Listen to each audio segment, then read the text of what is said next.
did Jesus really rise from the dead? Christianity stands or falls on this one event. If Jesus never rose from the dead, you can forget the whole thing. If Jesus did rise, well, it changes everything. So here we are, 12 reasons to believe the resurrection. Number 1, the professional execution. The resurrection is easily explained away if Jesus never really died. Like maybe he passed out, woke up in the tomb, called an Uber. But even the atheist scholar Gerd Ludemann says, historically it's indisputable that Jesus was dead. There are multiple historic accounts that confirm Jesus' crucifixion, both inside the Bible, Matthew, Mark, Luke, and John, and outside the Bible. You can check out Josephus, Thales, Tacitus, Clement, Ignatius, and others. But nobody ever survived Roman crucifixion. Before he died, Jesus was scourged to the point we're told his appearance was beyond human recognition. People died from this alone. He was then forced to carry his cross to a hill where he was crucified to death by professional government executioners who ensured he was dead by thrusting a spear through his side, likely piercing his lungs and heart. If somehow he survived all this, he was then wrapped in linen, spiced, and buried in a guarded tomb for 3 days without air, water, or medical attention, all of which would have killed him. So point 1, Jesus really died. Point 2, the empty tomb. After 3 days, Jesus' tomb was empty. Today, nobody knows for sure where Jesus' tomb was because it was never enshrined. Nobody bought kitten cards, flowers, little windmills because he wasn't there. Even his opponents agreed the tomb was empty and guessed maybe the body was stolen, even though all of the valuables were left inside the tomb. And what's weirder still is they eventually found the body walking around eating dinner.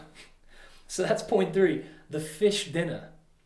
The reports of Jesus' resurrection weren't metaphors like he rose in our hearts, nor were they spooky ghost stories like Jesus got buried in an ancient burial ground at full moon and came back as the walking dead. No, Jesus actually rose physically and fully from the dead. He visited friends, told them he wasn't a ghost, ate fish, and got doubters like Thomas to touch his scars. Number 4, the instant press. Jesus' resurrection wasn't some myth that developed slowly over hundreds of years. News spread immediately in the same towns and time as the events. If it blatantly wasn't true, this would never have spread. Instead, as more people actually saw Jesus, news spread like wildfire. So point 5, the eyewitness crowds. It wasn't just one drunk guy at the pub who claimed he saw Jesus or 2 friends sharing some grief-fueled hallucination.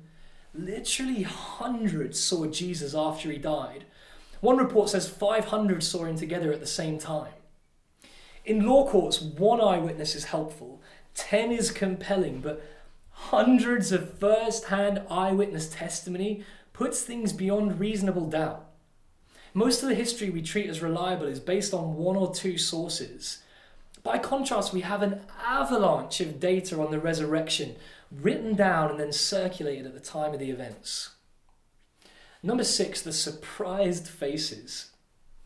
The accounts make clear that Jesus' followers hadn't planned this. They weren't prepared for this.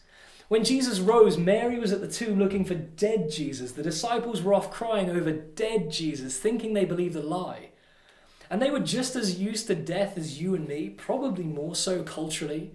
They knew dead people didn't come back. They thought it was over.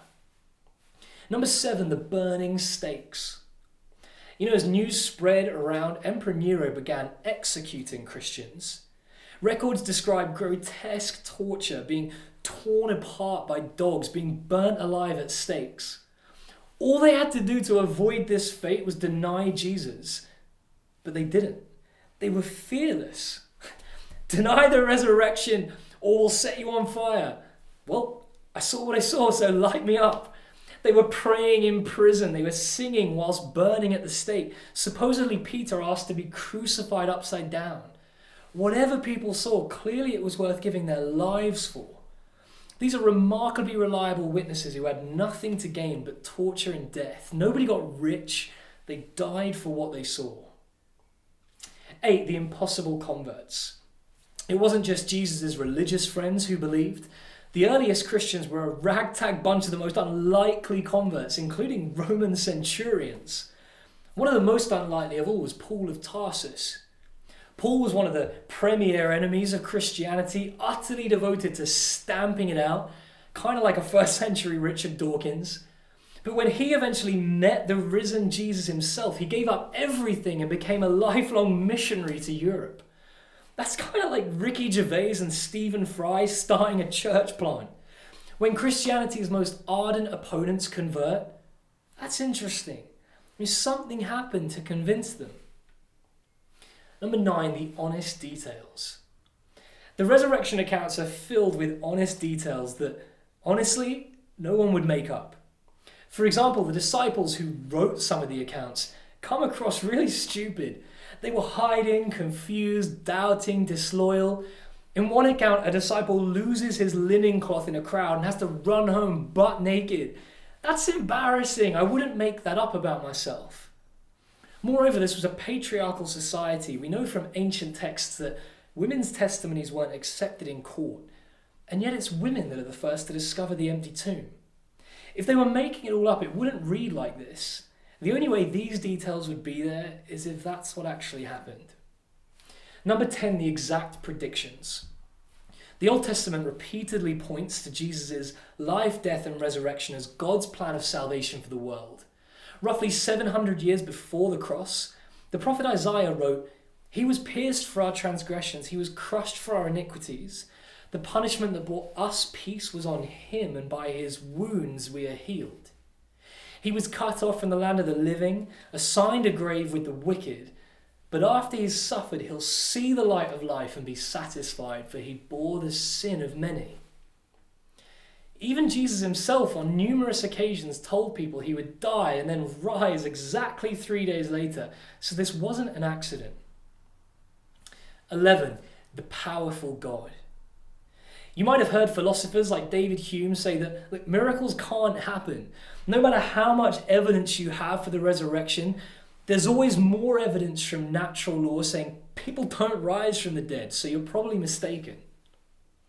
And not only is that not how we assess probability and asking us to deny basic observation, but it presupposes that scientific law is the highest authority in the universe, which actually isn't true if there's a God who made these laws in the first place.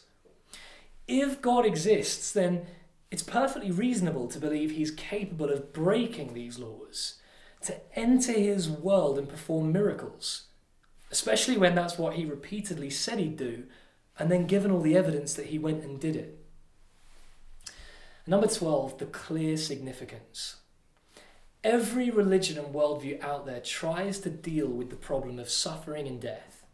Even humanists and atheists are trying to fix death today through technology because we all recognize it's our greatest problem. This is relevant for every human, including you. I wonder if you've noticed how almost all our stories and films have a hero who goes to the point of death or actually dies only to come back and save the world. I won't give spoilers, but it's a lot. The idea seems ineradicably ingrained in our conscience. What if all that's telling us something?